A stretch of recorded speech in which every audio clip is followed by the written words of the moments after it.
Hello there, everyone. It's your boy Hunt, back with another episode of, you guessed it, Tabletop Recap. Yeah, if you haven't listened to the last episode where I talk about how the podcast will be changing and etc., you should do that. But basically, it's going to be probably monthly now. And also, there's going to be more episodes of just me for many, many reasons. I'm not saying Big Boy Chungus and Karen and Kami are never going to be heard again, because they will be. They'll be back. I'm actually staying with Kami and Karen, for a weekend soon. That'll probably happen before this episode goes up, because I think might be the September episode. Who knows? It all depends. But yeah, today we are reviewing a TTRPG rulebook. We are reviewing the Tiny Frontiers Mecha and Monsters rulebook, a minimalist science fiction tabletop role-playing game by Alan Bahir. I think that's, or Alan Barr? Alan Bahir? Which is it? I don't know. Quick read-up of the back of the book. Tiny Frontiers Mecha and Monsters is the first expansion to the science fiction role-playing game Tiny Frontiers, utilizing the minimalist, swift, and flexible rule set of Tiny Frontiers. You take on the role of jockeys who pilot massive robots, defending the world and cities of man from threats, giant aliens, or monsters, and much more. Not or giant aliens or monsters and much more. Weird. Alternatively, utilize the kaiju rules to play giant monsters, telling stories as massive forces of nature bent on destruction.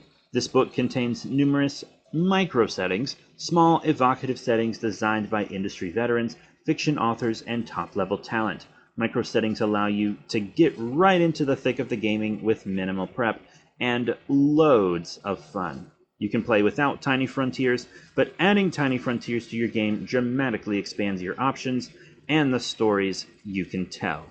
What are you waiting for? Get the Stompy.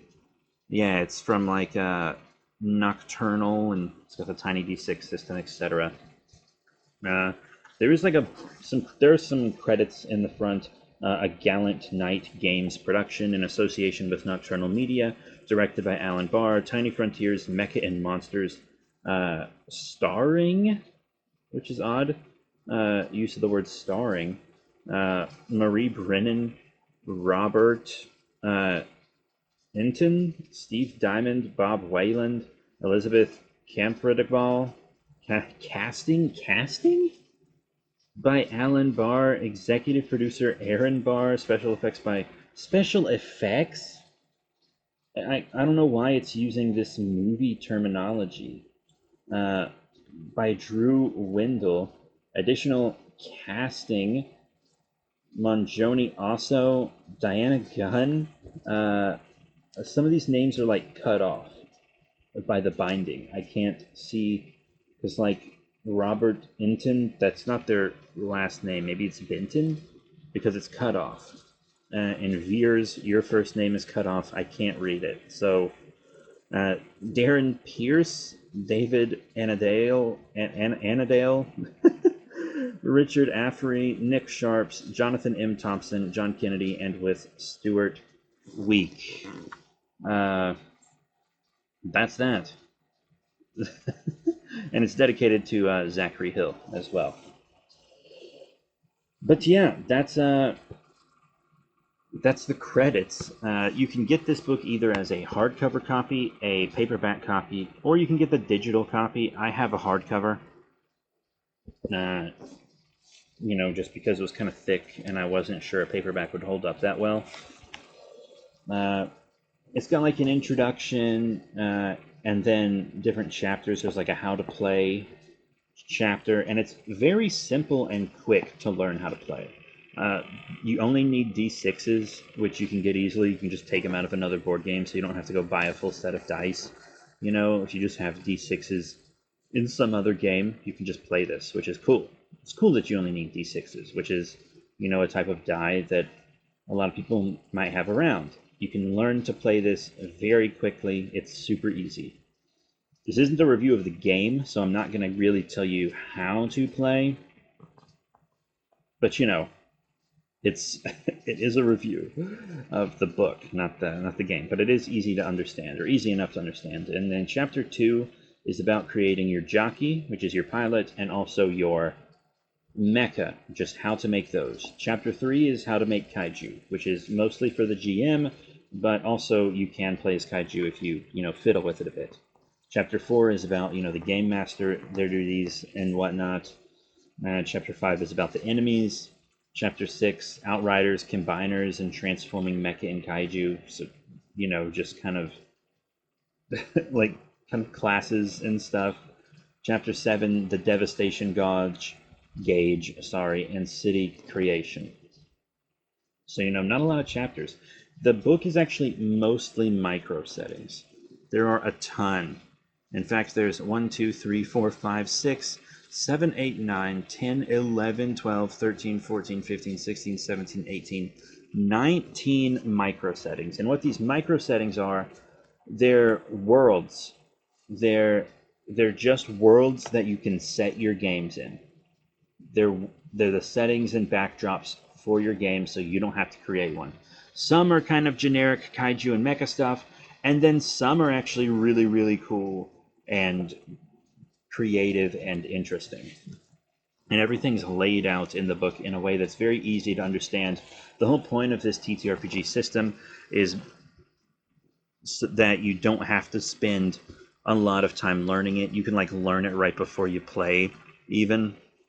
And it's also for quick play. If you're just sitting around with your friends and you're watching TV, and then one of you goes, "Hey, does anyone want to play a TTRPG?" And they say, "Yeah."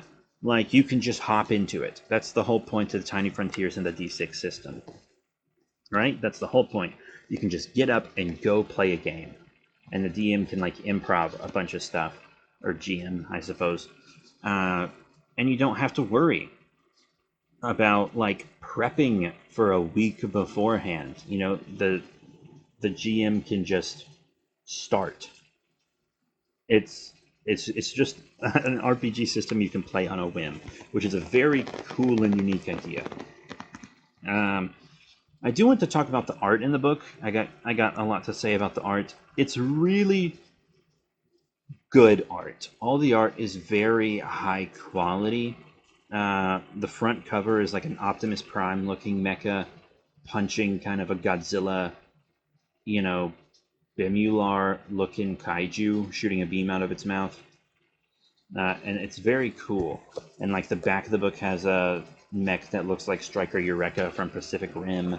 And there are a lot of cool pictures of mechas and daikaiju throughout. But even though there's not a lot of art in the book, which is fine, they reuse art.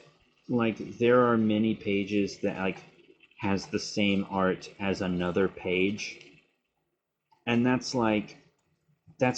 just lazy. Either give us different art, or just don't put art there, right? In each micro setting, the cover for the micro setting, it's exactly the same, right? It's exactly the same. It's a picture of outer space, 3 planets, and then there's kind of a modern looking space shuttle, and that's it. And it's not bad art, but it's a little boring. Maybe for one of the micro settings that's set in space have that, but each micro setting should have its own cover art that's for the micro setting. I mean, this little book cost me what, $30? That's a lot. That's a lot for a book this size. So yeah, the art should have been diversified a little bit. And then in the back of the book, there's lots of example mechs and kaiju that you can use. And they use the art from within the book, but that's fine because they just they're just the character sheets for the monsters in the art. There's absolutely nothing wrong with that. In fact, it's kind of a good thing, because you see the art in the book and you're like, wow, I want that kaiju in my game, and ta-da, it actually does have a kaiju in the book. Same thing goes for the mechs. You see that mech on one page and you're like, wow, I want to play as that mech, and then there it is. You can play as it, which is dope. So it's good that they took the art and made character sheets for the art. That was a good idea. Thank you for that. So I don't mind the art being reused as, the character image on the character sheet, because that's just, a good thing. That's something that I think people would actually want. But reusing art within the pages of the book, just like as art itself, that is lazy. That just is. And it's like, oh, maybe they couldn't afford more art. That's fine. Then just don't put art there. Then just don't put art in that spot, okay? That's all you had to do. But it just kind of gives it a lazy feel. I would have preferred less art than just art repeating, because it's still technically the same amount of art. You know what I mean? It's still technically the same amount of art. And it almost feels like there's too many micro settings, like they were trying to almost justify the price of the book, so they just had to put micro setting after micro setting in. I don't see myself needing this many micro settings. Some people might, but it's a lot. And one thing that the book is missing is a pre-written thing. I mean, I know that I don't want to say campaign, because a campaign implies multiple sessions. Whereas with Tiny Frontiers and Tiny Frontiers Mecha and Monsters, you just are supposed to be able to play it in kind of one sitting. Like, it's supposed to be only for one shots, And that's totally cool. That's a good thing, even, I like that, because I kind of wish I would end up playing more one-shots these days, to be honest. I really wish I could play more one-shots. But you just have, so many micro settings and then no pre-written one-shot. I've kind of said this before, but when you release a rulebook for a TTRPG, have something playable in it. The rulebook should come with at least one pre-written one-shot. Call of Cthulhu has multiple, no, seriously, it has multiple stories you can play through in its rulebook. Even My Little Pony has one. I don't believe D&D has one, because they're the big game and they can get away with it, even though they totally should have one.